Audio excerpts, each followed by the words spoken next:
city life, in my heart have no base. And right now Babylon dip on my case. Big city life, try to get by. Pressure not ease up no matter how hard me try. Big city life, my heart have no base. And right now Babylon dip on my case. People in a show, all lined in a row. We just push on by. It's funny how hard we try. Take a moment to relax before you do anything rash. Don't you wanna know me? Be a friend of mine. I'll share some wisdom with you. Don't you ever get lonely from time to time. Don't let the system get you down. Big city life, me try to get by. Pressure not ease up no matter how hard me try. Big city life, in my heart have no base. And right now Babylon dip on me case. Big city life, try to get by. Pressure not ease up no matter how hard me try. Big city life, my heart have no base. And right now Babylon dip on me case.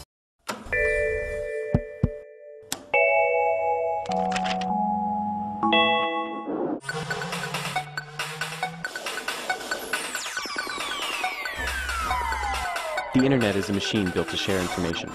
It's been compared to a web, a superhighway, and a series of pipes. But really, the internet is so big and so awesome that these analogies fall flat. For the first time in human history, we can take any piece of information and move it at the speed of light from anywhere to anywhere. Well, almost anywhere. In many places around the world, governments are controlling what their people can and can't see online. Filters are just one of their tools. Filters are like virtual checkpoints. They scrutinize foreign internet traffic, searching for content that's been prohibited by the government. Information that governments don't like isn't allowed to cross the border. For example, France and Germany filter sites that deny the Holocaust. Syria filters YouTube, Facebook, Amazon, Hotmail, and pro-Kurdish sites. United Arab Emirates filters sites ending in Israel's country code, .il. Who's providing countries with filtering technology? U.S. corporations.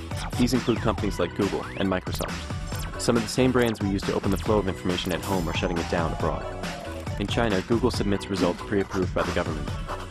Microsoft's Chinese blog service rejects the word democracy in blog titles. In 2005, the journalist Shi Tao was sentenced to 10 years in prison thanks to information that Yahoo's email service turned over to the Chinese authorities. Countries are blocking words such as sex, naked, nudity, ass, and Falun Gong. In Myanmar, the only legal internet is a small collection of state-approved sites, run and controlled by the government. Internet cafes capture screen grabs every 5 minutes, allowing authorities to observe what a user is browsing. In Cuba, all private internet access is banned. Accessing the internet from your home can lead to up to 5 years in prison. Counter-revolutionary activity? 20. Number of Cubans presently in jail for their online activities? 24. Afghanistan is one of the 10 poorest countries in the world. Only 1% of the population has access to the internet. In January 2008, the government sentenced journalist Syed Pervez Kambaksh to death for downloading and distributing a document defending women's rights. With 48 internet users in jail, China has more surfers in prison than any other country. It maintains the Great Firewall, a sophisticated set of filters that block words like Dalai Lama and Taiwanese independence.